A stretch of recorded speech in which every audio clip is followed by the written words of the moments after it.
Rumors of our absence have been greatly exaggerated. Welcome back to Roll On Gaming. My name is Kevin, and joining me once again after a long hiatus is my brother Corwin. And Corwin, the perfect time to jump back into making videos about Star Wars Unlimited because Jump to Lightspeed is right around the corner. And honestly, I haven't been excited about a set since set one, Spark of Rebellion. What are you feeling right now?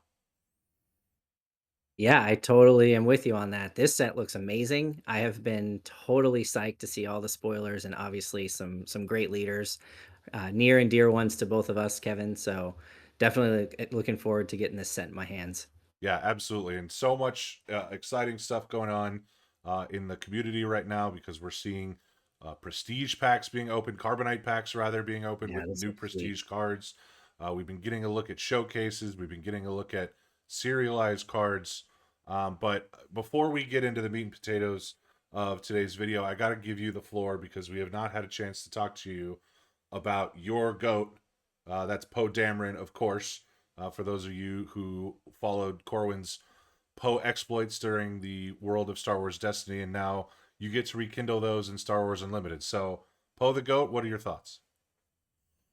Yeah, as a leader, he looks really good. I think he is going to definitely have a really powerful kit available to him, especially with a lot of the focus in space on this set.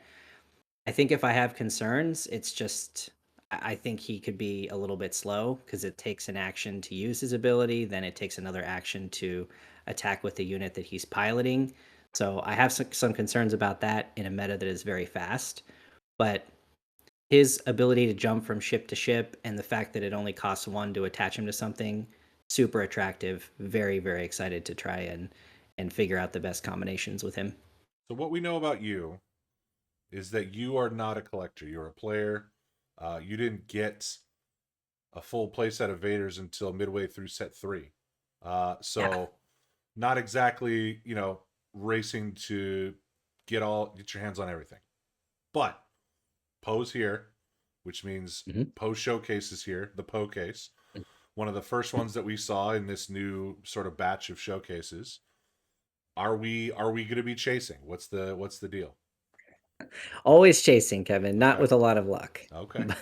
but always chasing. I think I'll probably end up with one eventually, but with all the moving around on the table, it's a little bit less of a priority for me. I think the hyperspace version will do just fine for the interim. But what I really would like to get my hands on is the Poe mat, and I'm a little Mm. sad I won't be able to get to any sectors to grab that. But the Poe mat and the black one mat look absolutely sick, and I'm definitely going to be jealous of people who get their hands on those. Well, you've still got time to book a trip to Denver or wherever else they're holding sector qualifiers, and Mm. get yourself a a Poe participation mat and maybe go for that black one mat. So get on it. Time's a ticking. Um, Yeah. and speaking of times a ticking, we've got a lot to talk about today because uh, inspiration struck this week when one of our colleagues in content creation, BobbySapphire of KTOD, put out a video. And that video talked about the overall projected value competitively in his mind of the legendaries in Jump to Lightspeed. Now, let's get this out of the way.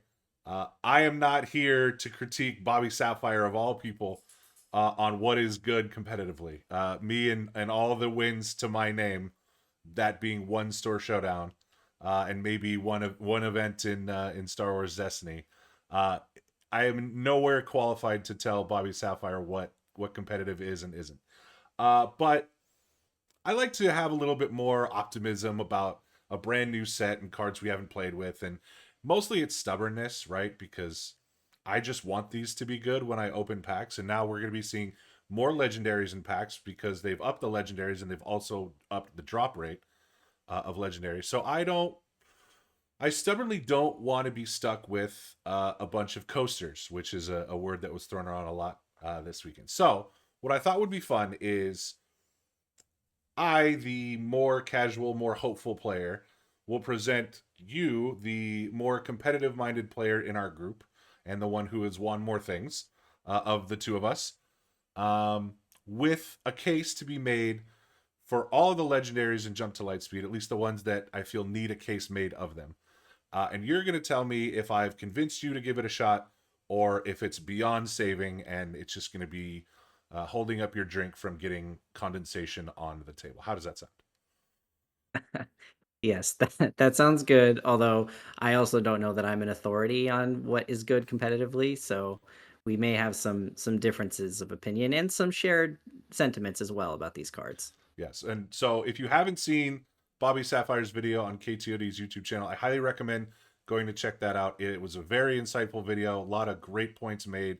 I really enjoyed where he went with that, and he was gracious enough to let us rag on him a little bit here. But we're going to get started with some of the legendaries that really don't need any help being sold, right? So Devastator is universally seen as one of the best legendaries in the set so far. It's going to be a staple not just in Piet decks, but some indirect decks. It goes very nicely with another card on this list, and that's Planetary Bombardment, of course. Any of these massive capital ship decks or massive indirect decks that are going to be trying to put their best foot forward once set 4 releases are going to be hunting for both Devastator and Planetary Bombardment, and potentially also Turbo Laser Salvo, which is massive AOE damage. A lot of expensive stuff in here, but all of it seems like it's worth the payoff, at least from the jump.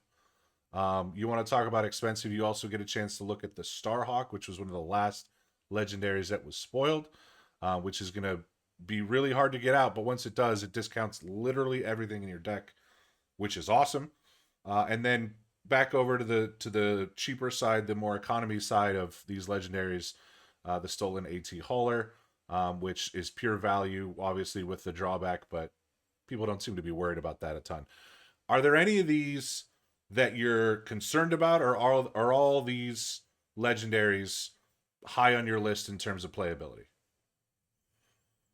I think we're 3 for 5 here. I Okay. think the 2 reds and the yellow, so Devastator, Planetary Bombardment, Stolen AT Hauler, definitely on board 100%. Okay. I'm not so sure about Starhawk and Turbo Laser.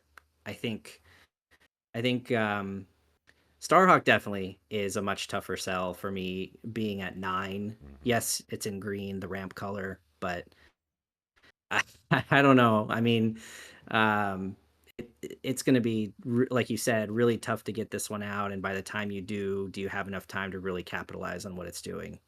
Um, so I'm not sure about Starhawk. Obviously, if the effect happens, it's extremely powerful and is going to be worth the effort that it takes to get there. But I just don't see Green Hero getting there that much. Mm. And then Turbo Laser Salvo is tough too because at 7, there's a lot of competition at that spot for decks that may or may not want to play this. Um, and I have a hard time seeing this one making the cut, especially since you need a space unit. And yes, this set makes that easier, but I'm not sure that this is going to be universally applicable enough for it to feel really good all the time. And so I'm lighter on those 2 cards that I think than maybe you're suggesting here. So Turbo Laser Salvo is an interesting one because it does sort of fit in that ideal curve of something like a Piet deck, right? If you ramp into what you need to ramp into Piet wise, like let's this is not really a Christmas Land scenario. This is probably pretty simple to get off in the sense that on the 5 resource turn you drop a resupply carrier, then you're dropping Devastator, and then you're dropping Turbo Laser Salvo on back to back rounds. You don't even need to drop a resupply carrier if Piet's deployed. Whenever you're at 6, Devastator comes out as long as Piet's on the board as a leader unit. And then the following round, you're doing 9 to everything in an arena. So that alone makes it really attractive in my book, especially because I think a lot of people are high on Piet, and a lot of people are going to be trying to make him work early, maybe not just in red, but also in blue, maybe in yellow, not sure. Um, and then speaking of Piet, Starhawk You can play Starhawk and Piet. I'm not suggesting you do that, by the way, but you can do it without the aspect penalty. Uh, and now all of a sudden your Devastators are coming out for 4.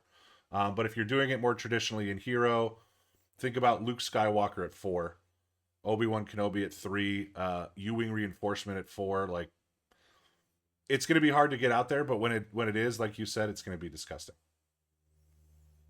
Yeah, I mean, Piet feels like the only deck right now where Turbo Laser Salvo feels like it could be effective. I'm not sure where else it fits. That's why I'm not as high on it, because it feels too niche. And I think the best legendaries are the ones like Devastator is going to be amazing in any red villain deck. Um, because it's got a really good stat line, and then even if you're not playing a bunch of indirect, you're still dealing 4 when it's played immediately, and it's wherever you want it because of the Devastator's ability. So it feels really strong regardless. Can't say the same for a couple of these other cards. Fair enough. Well, we're already 3 for 5, so that's a pretty good batting average. Yeah. And we'll get going here with some of the ones that were not as highly reviewed by others. Starting, of course, with the Annihilator. Now, this is one I obviously love because I'm a huge fan of Star Destroyers. The Prestige version of this is one of the most incredible cards I've ever seen in my life, bar none. Really And pretty. it's horizontal, which is amazing. Yes. But obviously, 11 cost is a number that is really difficult to get to, even with Piet. You have to make it to 9. He's got to be deployed, or you have to make it to 10. Obviously, a really strong ability to be able to defeat something with the same name, not just on the board, but also in your opponent's hand and your opponent's deck. But honestly, with the Annihilator, I don't think this is only a Piet card. And the reason I have Iden Versio down here is to really exemplify the idea of hard control. Uh, Iden Blue really did make a splash towards the middle and end of the last PQ season.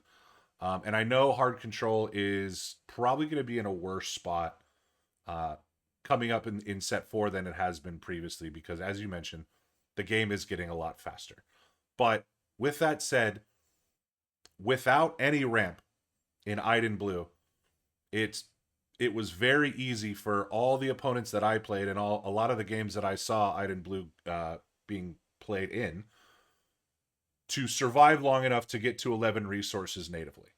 You're controlling the board, you're stalling, you're healing, you're doing all this stuff. So, with that said, if you're able to extend the game long enough to get to those 11 resources and get out an Annihilator, at that point it just feels like game over, because not only now have they probably have a smaller deck pile, right? But also you've got a 12/12 on board that they have to deal with, that can defeat something when it comes out and then defeat something again when it leaves. So Annihilator to me isn't a one trick pony, in the sense that it just goes in Piet and nothing else. I think hard control, if it is able to survive some of this wave of speed that we're seeing, can still get Annihilator out even without having to ramp aggressively to it.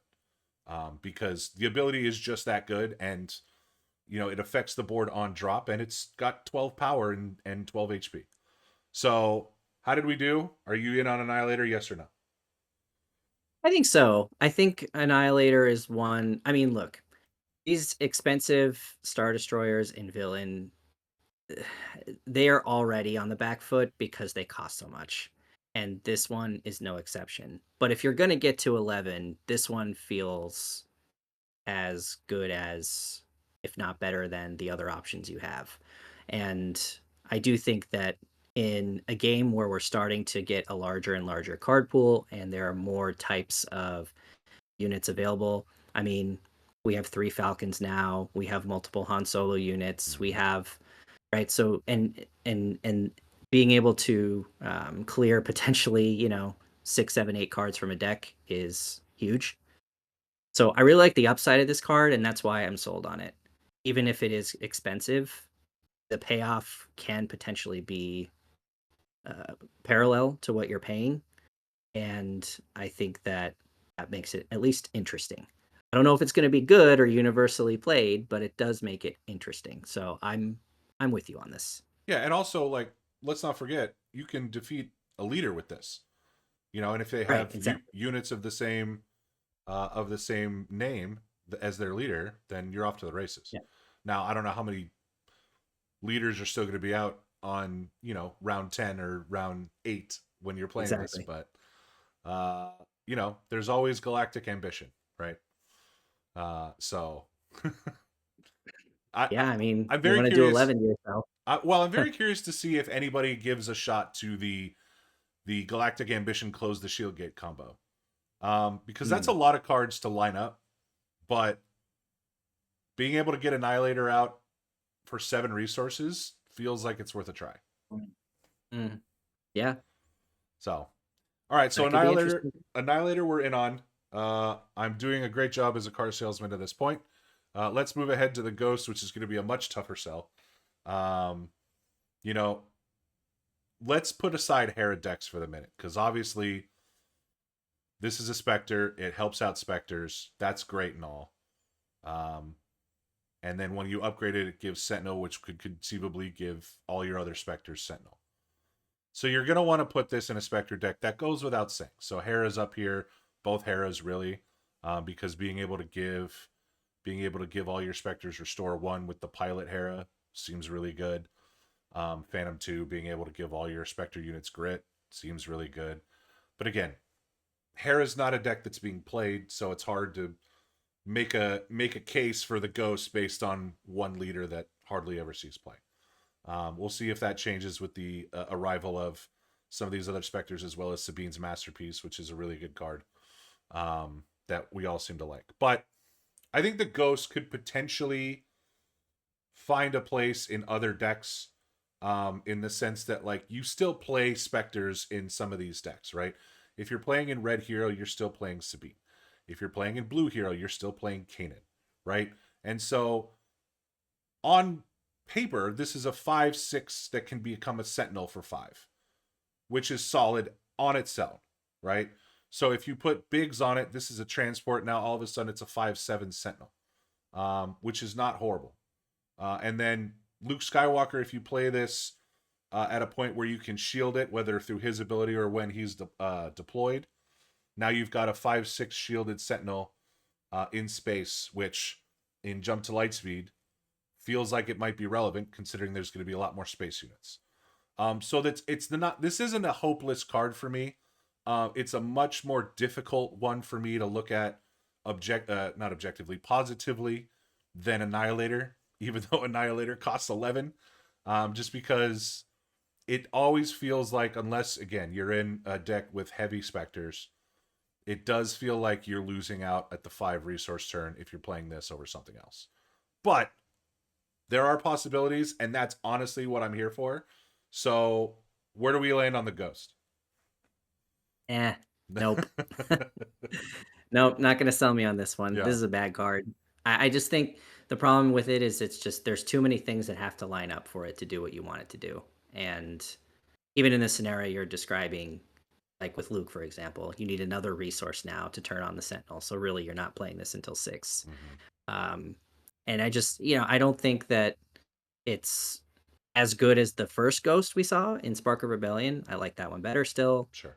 And like I said, just too situational and too many dominoes have to fall to turn it on. So no thanks. So here's the thing, though. You could play both Ghosts. Play this one on 5. Play the other one on 6.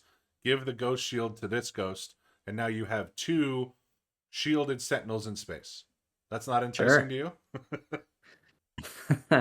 Not particularly, no. Okay.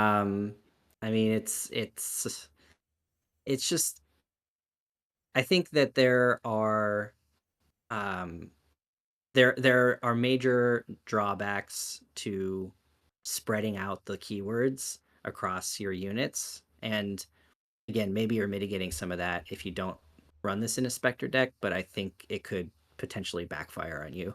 So I'm just not really trying to mess with that at all.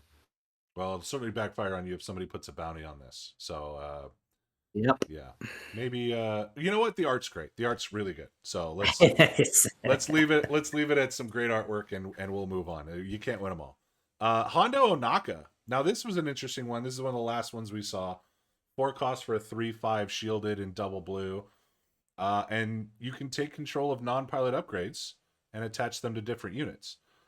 Now, our good pal BobbySapphire said this was unplayable. And I don't know that I agree, in the sense that I'm not super excited to play double blue right now with all the options that there are in playing the normal spread of aspects in your deck. Well, with that said, there are a lot of decks that are going to be out there that can make use of this ability. Right away, Sabine cannot put a dark saber on to the Sabine leader because Hondo can take it, and that's crazy. To just be able to rip a dark saber is nuts.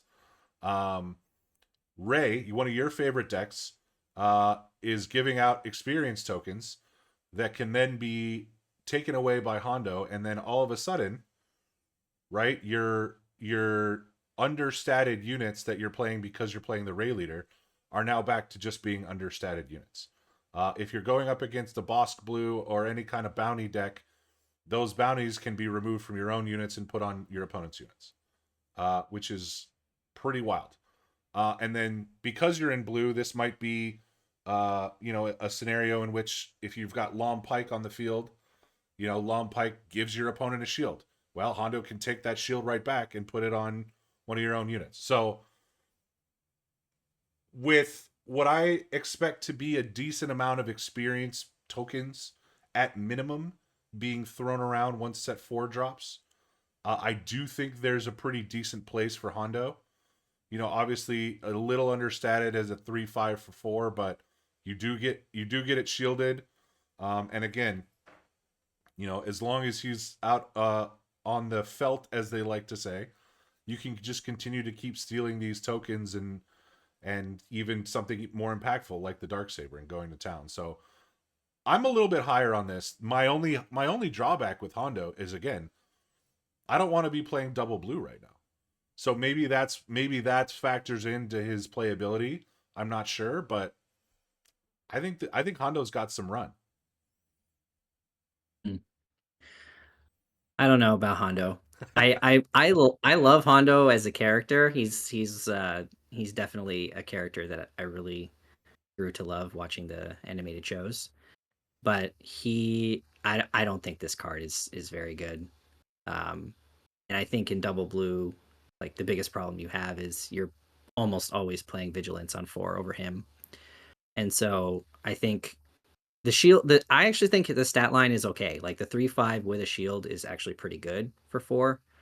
But I just his on attack, first of all, it's an on attack, so he's got to survive and get an attack off. And secondly, it's not, you may not always be able to rip what you want to rip. And the non-pilot, I think, is limiting. And certainly purposeful in the case of, I mean, it would be pretty dumb if he could steal pilots, but I think that limits the power of his ability significantly. And um and I just I don't see it. I don't see the sequencing lining up to where it's going to be reliable for him to get that off in meaningful ways. So because it's an on attack, you could literally like take one of these experience tokens or whatever and drop it onto Hondo before dealing damage in the attack. Right? That, like, Yeah, yes, yeah, yes. You do have to sit around for a round unless you have a way of immediately readying your Hondo to be able to get this off. And I'm not disputing that. But again, the shield helps with that. The 5 health helps with that. We're not seeing as many people running things like takedown. At least we haven't been. So the odds are pretty good that your Hondo's going to stick around. Um, and if you like the stat line already, even if the ability never goes off, you still have a 3/5 shielded on the board for 4. yeah. I think that there is some upside here.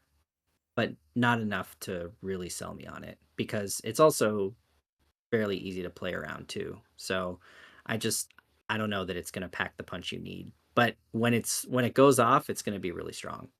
Fair. We'll put that in the maybe category. I'm I'm okay with that. I'm giving the benefit of the doubt here a little bit. I don't know. I don't know if I can give the benefit of the doubt to this one. I want to have hope for everything. And this is definitely something that's going to be powerful once rotation hits, assuming Super Laser Blast isn't reprinted. But Nebula Ignition to me, again, unless you're a Ray deck or something that can consistently give out shields and experience, I just don't know with all the upgrade hate that's going to be out there that you can consistently get value out of this. Because defeating each unit that is an upgrade it's a gamble, and especially for 9. Like at that point, if you're gonna lose units anyway, just play Invasion of Christophsis, and exploit it for 7. But yeah, maybe you can sell me on Nebula Ignition, Corwin, because I don't think I'm having the ability to sell you or anybody else on it. To be frank. Yeah, maybe this is one I could take because I actually do like this card more than I think most people do. And mainly I just like it for the accessibility. I think that having a board wipe, a potential board wipe, must caveat that because your opponent can have upgraded units too, not just you. So it may not even work as you intend. But for heroes to finally have access to something like this is definitely exciting. Yep. And I do think that there are hero decks that can utilize it in a way that makes sense. I think the 9 cost price tag is what's going to be prohibitive here because getting to 9 is really a challenge. And if you're at 9, you've got some competition there, but you've also probably, if you're a control deck, like you're probably in pretty good shape by then. So it may not even matter. I just think that it's interesting from a hero standpoint because of decks like Ray and also Luke, who plays a lot of shielded units. Um, Being able to have this card at its disposal is again at least interesting. Not sure about good, but I do like it more than others just because of the fact that I think hero can do some interesting things with it. Fair. And look, giving a board wipe to both sides is it's important. I wonder if they did the 9 because again, you don't necessarily have to lose all your units, but like you said, that goes both ways, right? You That's for your opponent too. right, Yeah. exactly. So probably would have felt better at 8, but we'll see. Time will tell. How much this gets used, but Mhm. as BobbySapphire said, the art is great, and we're just gonna keep I leaning do on love the art on this card a lot. good art when we can't find a home for some of these cards. Yes, yes. All right, let's talk about the Executor. Speaking of Oh boy. horizontal units, the Executor, much hyped, felt like a bit of a letdown when it was revealed, at least for some. Again, I'm always gonna love it just because it's a superstar destroyer. Uh, 12/12 with Overwhelm. The Overwhelm feels a lot better, to be honest, um, than something like the Annihilator, which doesn't have Overwhelm. So if you throw a Space Sentinel out in front of an Annihilator, it's got to go into it. Whereas Executor, just like Devastator, can at least go over it. And then this is our first when played on attack when defeated. The amount of TIE Fighter tokens you create may be relevant, it may not be. But I like this with Sneak Attack. If you're playing in, green yellow villain, sure you have to pay what 10 for it, 9 or 8 if you're in Piet. Because you can't even use Piet's ability if it's on his leader side. So it would be 8 if he's flipped, 10 otherwise. But that's going to give you 9 TIE Fighter tokens and a 12/12 Overwhelm, which is a lot for 10, right? It's certainly more than just hard casting it on 11 and getting an exhausted 12/12 Overwhelm with 3 TIE Fighter tokens. Um, and again, if you do get this on the board, something like Dogfight is going to be really massive to just get multiple swings of 12-12 Overwhelm. Um, does this make the cut in a Piet deck? I don't know. If it's in like an exploit version of it, maybe. If it's not, then probably not. But honestly, like it's hard to ignore 12-12 Overwhelm. It's hard to ignore hitting the board with 15 points of stats and potentially more if you're finding a way to, like I said, get this out ready with sneak attack or triple dark raid even, whatever the case may be. So for that reason, I don't think I can write this card off, just again because you're gonna be able to smack some things with this. And honestly, I just don't want to write it off because it's cool. The Executor is cool. It's gonna make a lot of TIE fighters, and that's gonna go really well with like Victor Leader. If you're looking for coordinate, this is the way to do it. Throw what's his name, Commander Cody on the board and go to town. So Executor, we like it, right? Nope. No, Nope. Don't like this card at all. don't like this card at all. at all. I think At all is it's such a strong sentiment. yeah, it's just really hard to see this being better than other things you can play in green if you're getting all the way up there. Yep. And getting all the way up there is the key. Like, how many games are going to go to the point where you're actually going to be able to play this card? You're playing Devastator the turn before this. Devastator pretty much ends the game. So I just, by the way, I mean set one Devastator. And so I don't think I see it. I mean, even in the best of villain ramp decks, I don't think I see this making the cut. It just doesn't feel impactful enough. But it's going to go great in your Endless Legions deck. Yeah. Okay. All right. Good luck with that. Thanks. Well, time will tell with the Executor. I think we'll put it in the no category for at least for you, but I'm certainly going to slide it in as a cheeky one of in a Piet deck and see if I can get there. Because Sure. again, 12-12 Overwhelm. It's a lot better than 10-10 Overwhelm. So yeah, but Sentinel, and you do X damage on play. I'm not. Oh man, I'm not arguing with the beauty that is Devastator from Sparkle Rebellion. I love that card. Needless to say, though, I will be hunting all variations of the Executor and the Annihilator, with the exception maybe of the serialized versions. Those will have to just be if I get lucky, because those are pretty sweet those cards. horizontal cards, man. I love the way they look horizontally, like together. Oh man, amazing.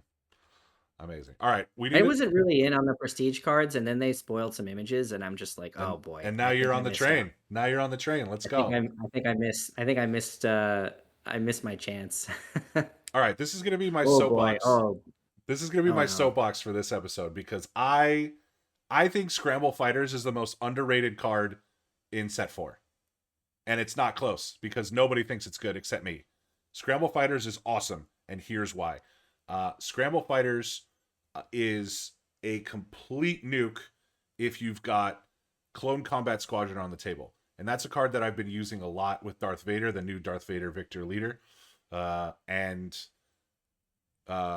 those who don't know, Clone Combat Squadron gets +1/+1 for each other friendly space unit.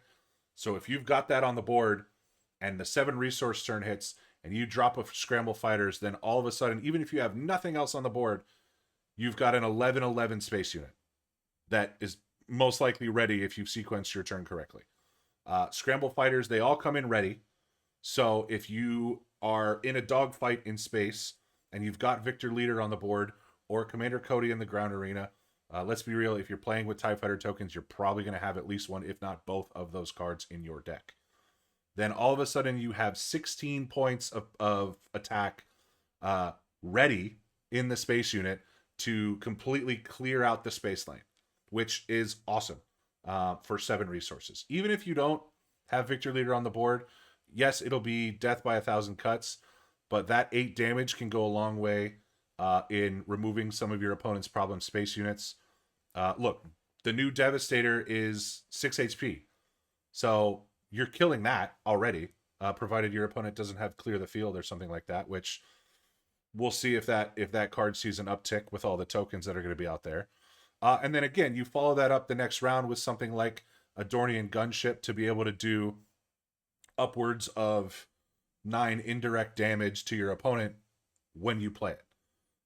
Combine that with the fact that you're going to be able to exploit off of this. Again, they come in ready. So the next round, however many you haven't lost, can go into base, can be upgraded, can be exploited, this, that, and the other thing. Yes, Scramble Fighters is expensive, but if you're playing a low to the ground space unit deck that is heavily focused on these tokens and making the most out of those, you're probably not paying for a ton at 7 anyway. So why not have 8 ready units on board that you can use at your heart's content? That's my pitch. Scramble Fighters is awesome. And it doesn't matter if you're convinced or not, because when I hit you with a 12-12 that's not overwhelmed, but is it's already on the board, you're going to be thinking the exact same thing. So it's my story. I'm sticking to it. Love Scramble Fighters. I'm going to want 3 of, for sure. Maybe not in a deck, but I'm going to want 3 of them. Okay. I'll let you enjoy that party on your own. This is not a card that is convincing to me at all. It just like doesn't really do anything for 7. You get 8 TIE Fighter tokens that are ready, sure, but you can't hit the base with them, which is limiting, and it creates a bunch of extra actions. If you get your 11/11, there's still a window of interaction there with your opponent. So dropping a Sentinel or a removal card still solves that for you. And I'm not really sure that, again, it's the opportunity cost at this price point for villain green, especially at 7. There's just a lot of better things you can be doing. So I don't like this card. I don't think it will see any competitive play. None. I think what would have been really interesting for me is if there was a way for you to, and maybe there is, and maybe someone will figure it out. But if you play this card and then you could just exploit in like one of these 11, 12 cost big ships, now it's a lot more interesting because you've paid 7 for like an executor or something else that's gonna have more of an impact. But just being able to get 8 TIE Fighter tokens, you know, it'll definitely clear the space lane, no question about that, and that's fine. But that is it. How impactful is that going to be in terms of like advancing your win condition? I'm just not sure. Well, like you said, if there's a Sentinel on board, your TIE Fighters clear it. Mm-hmm. Unless it's Devastator. In which case, your TIE Fighters still clear it if you've got Victor Leader on board. But if But then they're all dying, so now your guy that's pumped up by other units is getting smaller and smaller. I don't know, man. I'm not happy. No, I get it. I get it.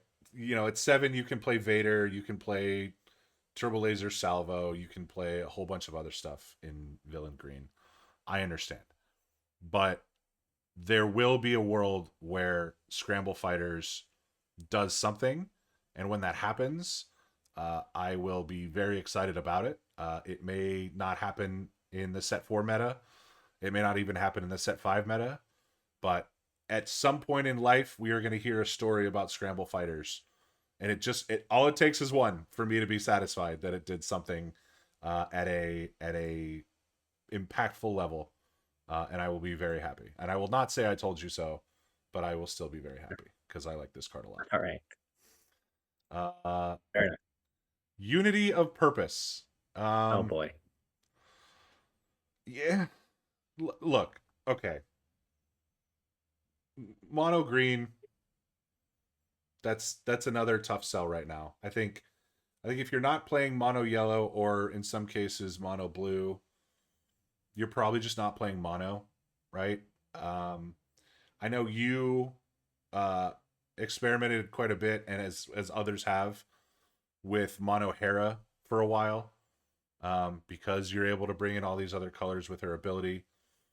Um, And in a Hera deck, Unity of Purpose is amazing because all your specters have different names.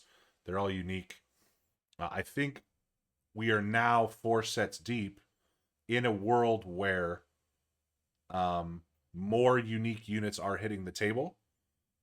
So that does devalue a card like Command, for example, which can only, one of its options is to deal a unit's damage to a non-unique unit. That option is well by the wayside in a lot of these decks that people are playing in 2025.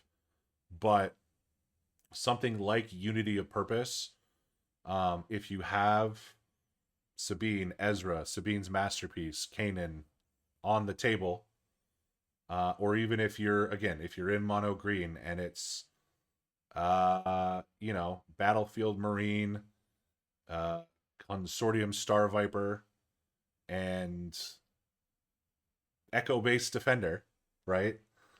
Then all of a sudden those are +3/+3 more, and you're adding 9 points for 6 cost. The 6 cost is really the thing that's tripping me up here, because again, at that point, just play attack pattern Delta, which I think was BobbySapphire's point as well. Like, this isn't even better than that in his eyes, at least competitively. But if you're looking to get back in the Hera environment, Unity of Purpose is there. I'm just saying it's there. That's all I'm saying. I'm not saying you have to put it in. I'm just saying it's there. Yeah, no. No, because the issue is that, you're not going to have enough units on the board to make this worth it at 6 resources. You're just not. Even if you're getting 2 or 3 or 2 or 3 units, I don't know. I mean, I'm not sure. What is the point? What is the point of units where you think this is worth it? Because again, every unit gets it, right?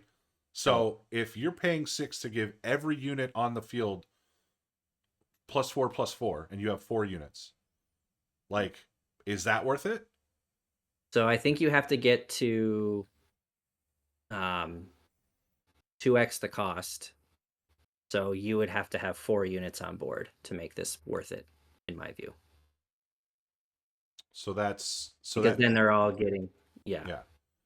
So because then 3 wouldn't do it. Getting, yeah. 3 would not do it because you'd be getting 9 extra. Yeah. 4 would do it because you'd be getting 16. Okay, so hear me out.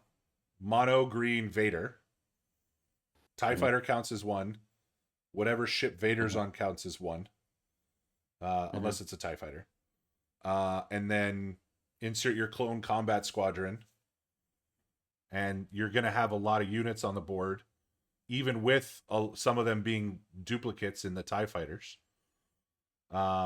Where it may be 3 units or even 2. But if you have 5 TIE Fighters, then all of a sudden you're giving +3/+3 to 7 units. Mm-hmm. There's potentially something there, right? But you have 7 units on board. That's the point. Right, but you're not getting +7/+7 for that. Right. Yeah, no, I understand. That's what I'm saying. I think the sweet spot here is 4 units. Okay. If you have 4 or more units on board, then it becomes worth it. But that's a tough ask by 6 resources.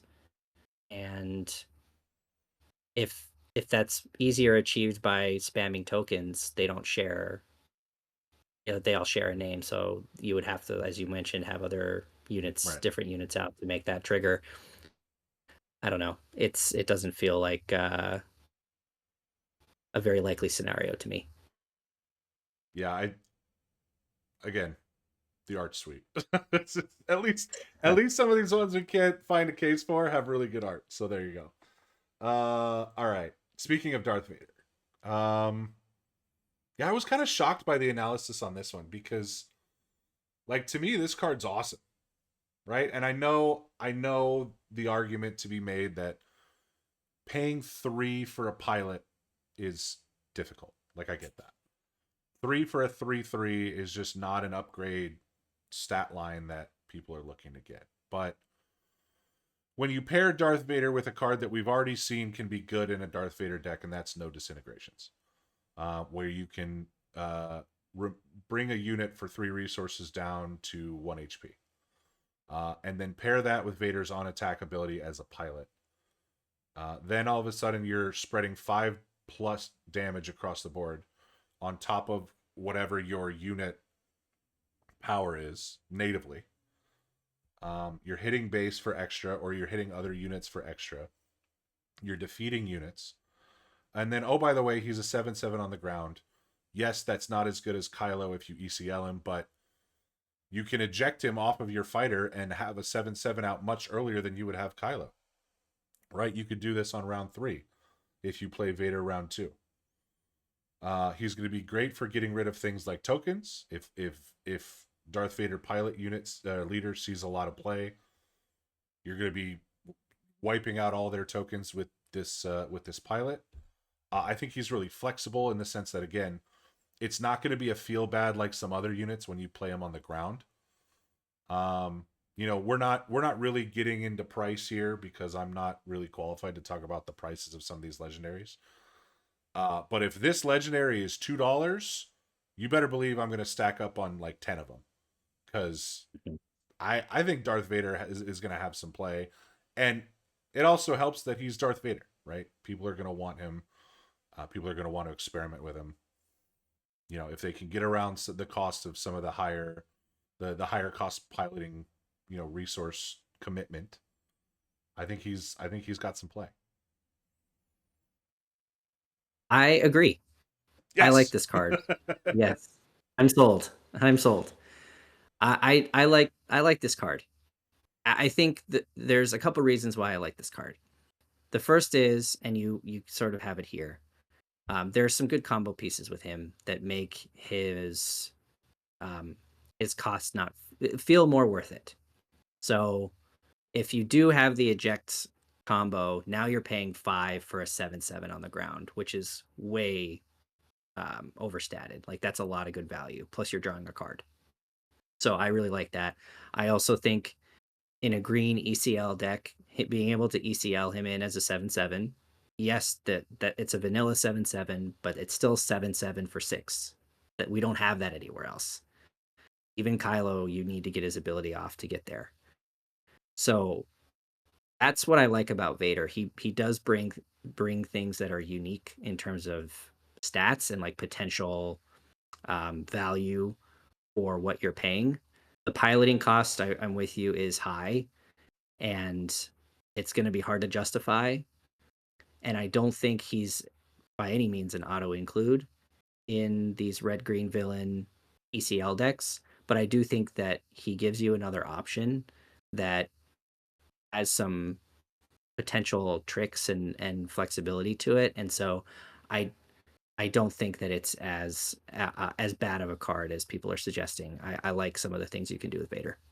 Good, because I definitely want this as a 3 of in my Vader pilot deck. Weirdly enough, this art for the legendary looks a lot like the showcase art, down to the red glow in the background, which I Mhm. guess is to be expected because it's a similar vibe to the leader. But give me all the Vaders. I told myself at the start of this set that I would not fall into the Vader trap, and I seem to be failing at that, which is, it is Even what it with is. set one Vader, like because you're, this Vader is an Imperial card, you could then use Vader's ability to ping before you deploy. I mean, I don't know. It's there's some interesting things there. Well, we'll have to see. But I'm in, and I'm glad you're in too. I'm going to be interested to see what you think of Profundity, because again, Yes. combined with Starhawk, these price points are not ones that we've seen on hero space units. We've seen Home One, and that's really about it. But Profundity, is another discard tool that hero gets at their disposal. What I like about Profundity is If you play it for 7 with They Hate That Ship, you're using 2 cards out of your hand, which makes it more likely that you're going to be able to have less cards than your opponent to get that second discard off. So you could potentially be discarding 3 to 4 cards with Profundity. I put Spark of Rebellion here just to, again, exemplify the idea of discard in Hero. We've gotten more discard tools in Jump to Lightspeed, so I do think it's going to be the real deal. And if you're discarding your opponent enough, there's a world in which Profundity, like, you could get to those 7-9 resources that you need to play this card, and all of a sudden you've got an 8-9 overwhelm on the board when your opponent doesn't have a hand. So I'm not super excited about this card because it's a hero card and because it's in an archetype that I don't play, but I see the value of it, and also the prestige of this looks amazing. So there's also that. Yeah. But yeah, I think this has some spice to it. Yes, I like this card too. And I definitely like this card as someone who's been playing a lot of Ray Tarkentown, because it feels like a very natural progression once you get to 9. I mean, I think it's a tough ask to play this over Crate Dragon, which is why I think it is going to be held down in value. But when you can get that effect off and trigger multiple discards, especially if you're up against a control deck, that can be really powerful. And especially, late in the game as control's trying to draw their cards, you're probably going to be able to get the 2 discard off pretty reliably. So at least as a sideboard card, I think this will see play. I really do. And I like it. I like it for that reason. And I also think that there's probably like a corner case, speaking of They Hate That Ship, for like if Akbar ever takes off in red, this is a card he will use. Yeah, I wouldn't. Let's not jump the gun on home one. We're almost there, but yeah, Akbar has some spice to him, and I'm gonna stand on that hill, even though I'm not a hero player. You I are. mean, you want to talk about selling me on something. That is something you and I have talked about separately, which I am my interest in that is growing. There we go. Let's just put it that way. There we go. You and BobbySapphire do agree that this is a sideboard card, and look, discard's good. We've seen it. So something to think about there with Profundity. Shadowcaster was one that I went back and forth on because you know how I feel about the new Grand Admiral Thrawn leader. I think it's got the potential to be really good, especially in red.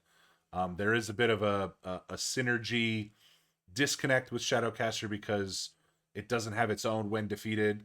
So if you're playing this for 6, you're not playing something that has a when defeated, like the new capital ship that heals, like a Ruthless Raider, so on and so forth. So with the Thrawn aside, I don't think Grand Admiral Thrawn is enough of a reason to get excited about Shadowcaster, just because I'm not convinced that it's necessarily going to make it as either a 3 of or even as a 1 of in Grand Admiral Thrawn decks. So I wanted to take a look at some of the other cards, specifically in Heroism, that might work well with Shadowcaster to be able to trigger its when defeated abilities a second time. And so with that, I looked at K2SO and the Senatorial Corvette in Red Hero specifically. Both of those have discard effects that you can use to your advantage. A double discard when something is defeated is really good. Or in K2SO's case, dealing 6 damage on defeat instead of 3 to a base is also really good. So I like it for that reason. If you're playing red-blue, as you mentioned, Ray Tarkentown, you're going to be playing Obi-Wan. Being able to give 4 experience tokens instead of 2, that feels pretty strong. And then you can potentially draw 2 cards off of that, which is absolutely bonkers. So there's some counterplay there with Shadowcaster and Obi-Wan. And then the Radis, the new Radis ship, that's a Sentinel, as long as you have another resistance card in play, basically. And then when you defeat it, you deal its power damage to a unit. If you can do that twice, the Radis has 8 power natively, which is kind of gross, right? So being able to do 8 damage to 2 different things feels pretty good. So I do think there are uses for Shadowcaster outside of Grand Admiral Thrawn, and for that reason, I think that ups its desirability that much more for me. Fair enough. I can't get behind you on this one, and I think the one of the things you said at the top is the main reason. It doesn't have its own when defeated ability, so you have to be able to have other things on the board already for that to make this worth it. Yeah. It just comes in as a 4/7 for 6 otherwise, and that doesn't feel good at all. It's just not having enough of an impact when you play it, and by the time you get to 6, you need impact. So I don't think this is great. Yes, it'll combo with Thrawn, but even with Thrawn, um, I could see it being a tough sell in that deck too. So I can't quite get there. But I do appreciate the the potential for some of these hero effects to go off multiple times. That's definitely a cool angle. Yeah, the natural curve that I have laid out for you in all its glory is K2 at 4, Corvette at 5, Shadowcaster at 6. Profit. I'm just Side note saying. about Radis, I think that card is bonkers. Yeah, I really like that ship a lot. I I like when we Radis. get more resistance units in the game, Radis is going to be a powerhouse for Green Hero. I think. Are you putting Radis in your Poe green deck? No, because I don't know that Poe's really trying to go to 7. Mm. But once Holdo gets some more tools, not that she's going to be any I good, was gonna but say. but Radis. I mean, I think Radis will have. There will be a deck eventually that will play that and get its effect off reliably. And when that happens, it's going to be a really really powerful card. Rose Tico. There you go. Heal it up. All right. Sure. Let's talk about the Invincible. I went back and forth trying to figure out a way for this to be good. And really the only thing I could come up with was Admiral Trench. Um, just because of your ability to deploy multiple times and return things multiple times. The timing doesn't really work out a ton with something like Grievous or Dooku, in the sense that you're playing this and then you have to deploy a leader and hope that there's a non-leader unit that costs 3 or less. At least with Trench, you can control when you deploy just for the sake of paying the resources and exhausting. It's going to come out for 5 in a Trench deck, which I think was the point made in the video that preceded this one, that it's a little overstated for that reason. But again, how much is Trench going to see play? That remains to be seen. I think in that deck it's really great, and I think in others it probably misses the mark. So the fate of Invincible is really tied to the fate of Trench for me. So that remains. If you're excited about Trench, then get your hands on 3 of these immediately. You're not seeing this for Piet Yellow? No, no, not really. Well, it's also, I'll be fair here in the sense that yellow is really like, I don't envision myself trying Piet yellow for a while. I think there's too much to explore in red and blue with Piet, that with planetary bombardment obviously in red, and then blue getting access Yeah. to Avenger early, to Yeah. the Interdictor fleet early, to Annihilator early, to Malevolence early, even Chimera if you want to go that route. Again, the cruiser that restores and heals on defeat. I think those 2 colors have too much to explore for me to touch yellow for a while. But to your point, Invincible for 4 as a 6/6 feels good, or 5, and then deploy it immediately after. Like, that doesn't feel horrible. Yeah. Yeah. I mean, a 6/6 space unit for 5 is crazy, Mm-hmm. and then you get a free bounce when you deploy Piet. So that's at least interesting. And yes, of course, there's the trench synergy as well. So I just think from a stats perspective, I'm I'm feeling invincible a little bit. Wow. Okay. I think yeah, I think it's, and it's a separatist card. It combos off as having another separatist card in play. As more separatist leaders and cards are released, then it becomes more and more interesting. So I just think having that big of a space body at such a cheap price point is a big deal. So I like it. I like this one. I think it could actually be a little bit sneakier than folks are thinking. Piet, Invisible Hands, Swarming Vultures. Here we come. Gotta give that one a look. Uh, and then throw Invincible in there, and then you're laughing all the way to the bank. Lux Terry, big Lux fan this set, massive. All right. We'll have to mess around a little bit. There's another card here that could also work in that yellow Piet deck that we'll get to in a minute. We got to talk about Han Solo, Yeah. right? Han Solo. Yes, we do. Uh, when I heard Bobby Sapphire refer to this as mid, I was kind of shook. Um, Me just too. because I think, like you said, there are 9 Falcons. There are 9 of them. I mean, there's 3 of them, but in your deck there could be up to 9 of them, and they're all in the same color pie, right? None of them are like Gold Leader doesn't count. So if you're playing a yellow heroism deck that cares about pilots, you could potentially put 9 Falcons out of 50 in your deck. So for this to be able to uh, do the shoot first ability on a Falcon that's already getting a boost, if it's the new Falcon, and is getting the boost from the 2/3 boost from his pilot ability. This card's crazy for 2 as a pilot. You're automatically getting its value. Sure, its monetary cost will go down because of its inclusion in the OP packs. I get that completely. But honestly, I think this is one of the chase legendaries if you're trying to play a hero pilot deck. I think I completely agree with yeah. this take. Yeah. I completely agree with this take. I think that Han is one of the best legendaries in the set, I can't personally. I can't disagree with you. And I think it's really for the piloting because Yeah. the 4/5 ambush is probably something you're only using when you're desperate. But even that is like not bad value. People play Bosk and just like view Bosk's ability as icing on the cake. They're really playing Bosk for the 4/5 ambush and maybe Underworld.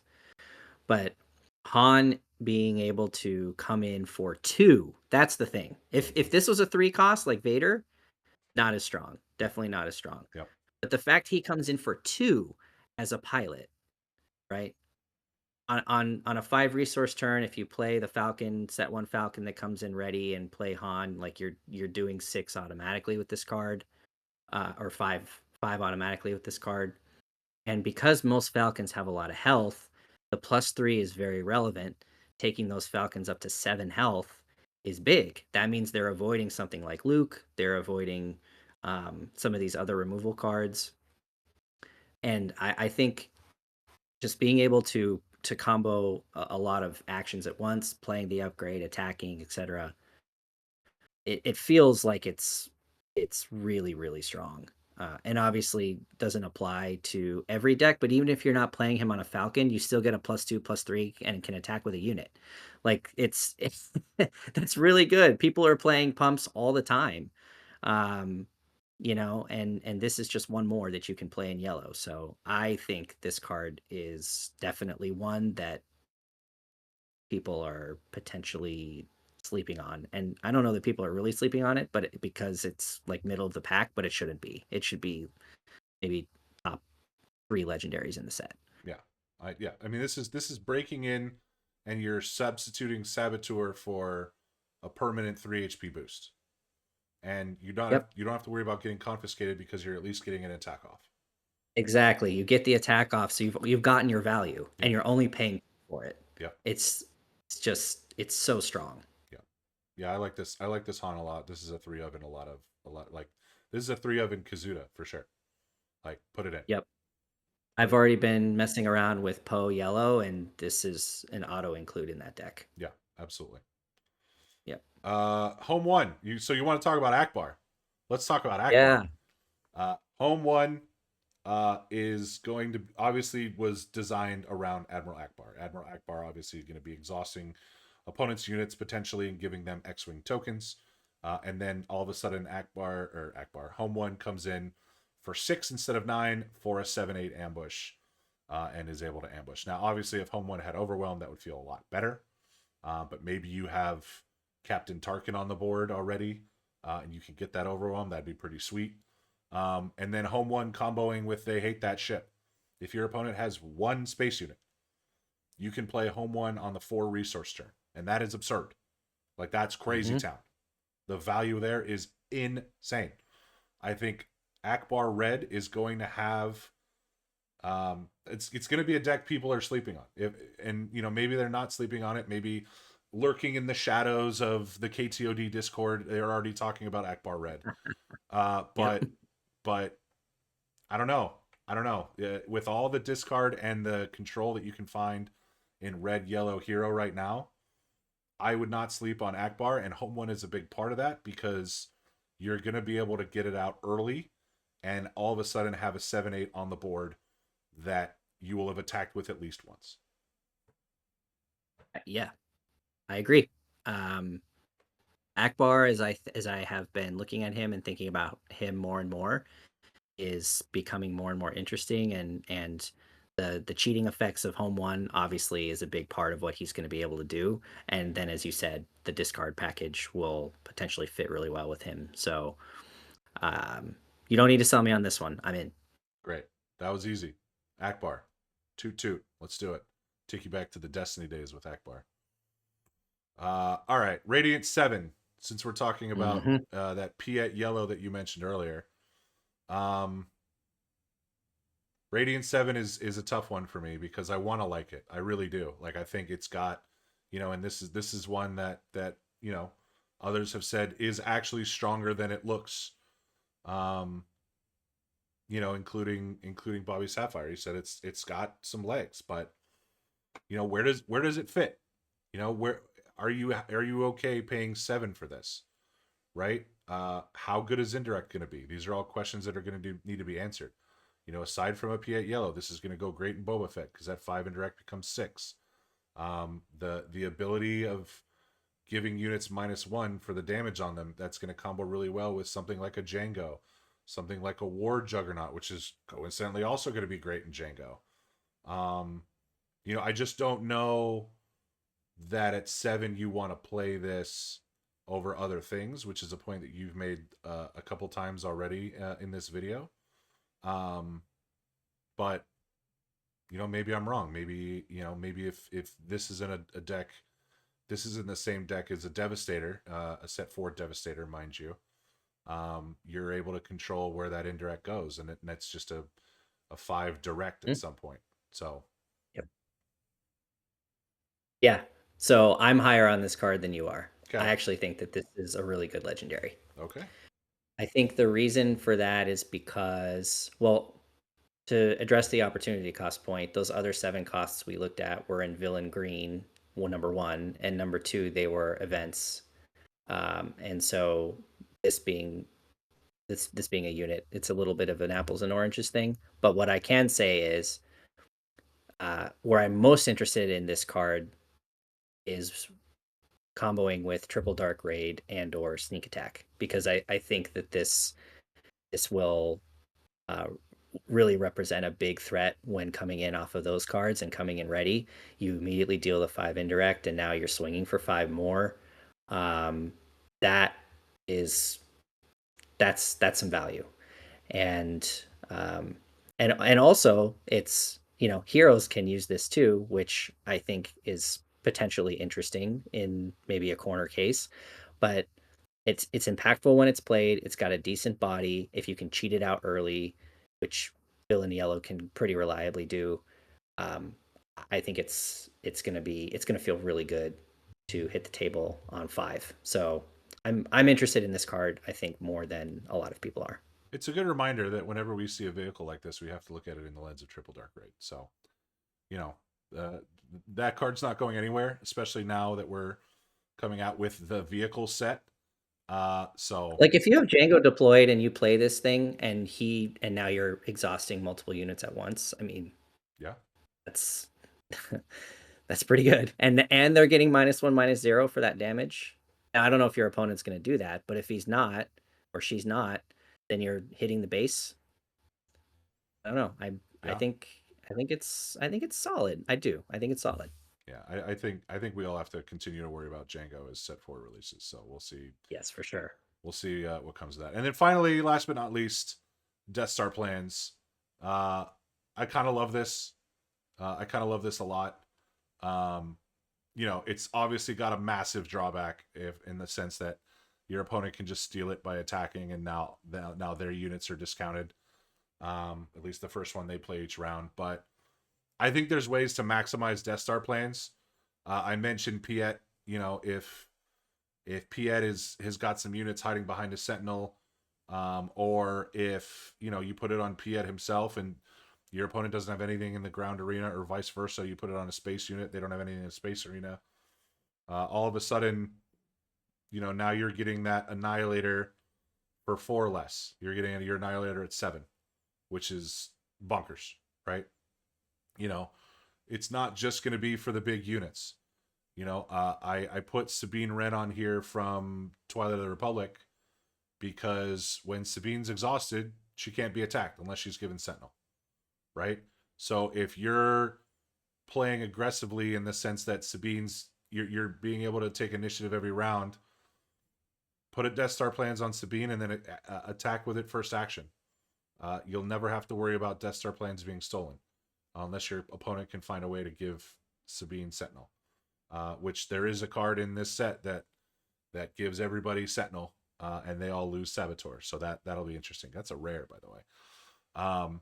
Lane dodging. If you're able to lane dodge, and I think there are cards like the new Poe Dameron that you play it in the ground, make a unit in space. Now all of a sudden you've got a unit in 2 different lanes. Wherever your opponent doesn't go, throw Death Star plans on. Why not? I think people are going to have to be okay with getting 1 to 2 uses out of this maximum. And then, the drawback comes into play. But if you can drop this in a place where you're not going to be attacked, and then get to use it either that same round because it pays for itself, or the following round, I think you're laughing all the way to the bank. Yeah. I think anytime you have a card that can make your units cheaper, as we've seen, those effects are very good in this game. So for that reason, I think Death Star plans is worth consideration. Where I run into real issues with this card is the fact, and you alluded to this in your comments, you as the player of this card need for it to go off twice for you to see value. Yep. Your opponent only needs 1 time. And so that, to me, that's the issue with it. Because you're paying the 2 cost up front to attach it. Your opponent's not doing that. So if they steal it from you and they get to use it, then it's a real feel bad moment. And I'm not sure that that's a risk people are going to be willing to take. So I think I see this as more of a binder card, but it's always going to be interesting when you can start cheating, as you said, all this big stuff out and do that reliably. I just think that if you're the player of the card, it's going to have to be like you're going to need to probably get 2 uses off of it for it to feel like it's been worth it. Yeah, I don't And then you're disagree. running the risk of your opponent, potentially getting that same benefit. And so it's a tough. This one's a tough sell, but I could see it having some real significant impact. Discounting units has proven to be a good thing to do. Yeah, it's just gonna take a lot of like higher level sequencing. So we'll see. Time will tell. But I think again, it's gonna be tough for me to ignore Death Star plans when I'm trying to put out an Annihilator. You know what I mean? Yeah, that's one way you can get there sooner and get your value. Yeah. So, but those are all the legendaries in Jump to Lightspeed. What did you think of our analysis? Let us know in the comments below. How far off are we? How on the nose are we, especially with a card like Scramble Fighters, right? Yeah, totally. Um, let Yeah, us there's one. Yeah. let us know which legendary you're most excited to mess around with when Set 4 drops in just a few days. Pretty excited for pre-release weekend. And once again, thank you to BobbySapphire for being such a great sport. The link to KTOD's video will be in the description below.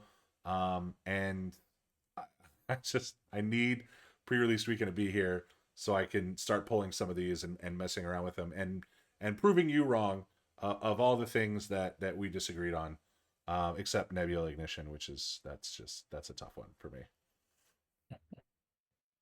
Yeah, no, I think you've got a sweet spot or a bias for your villains, your big villain cards, and I respect it. I will happily take L's if you can get those cards to work. But I do think that there are some, as we said, there are a few of these cards that I think probably pack more punch than they're getting credit for right now, and those are the ones I'm excited to get on the table. Yeah, and look, if L's are legendaries, then I'll take all the L's I can get. So that's Nice. yeah. You're welcome. You're welcome, America. That is what it is. All right. But to be fair, yes, I have a villain bias, but I was pretty high on Home One and Han Solo, so we got some heroism in there too. So it's not Yeah, just I hope we're not wrong about Han Solo. I feel like he's a powerhouse card. yeah, I'm really excited to use him. yeah. You got to let me know how that goes. I'll be busy building Admiral Akbar. But that's gonna Me do too. it. That's going to do it for this episode. Thank you guys so much for continuing to listen to us, despite some of the hiatuses that we've experienced. Sometimes life gets in the way, and we were thrilled to still be back on the content creation train. So thank you for spending some time with us again this time, and we will catch you in the next one. Thanks again.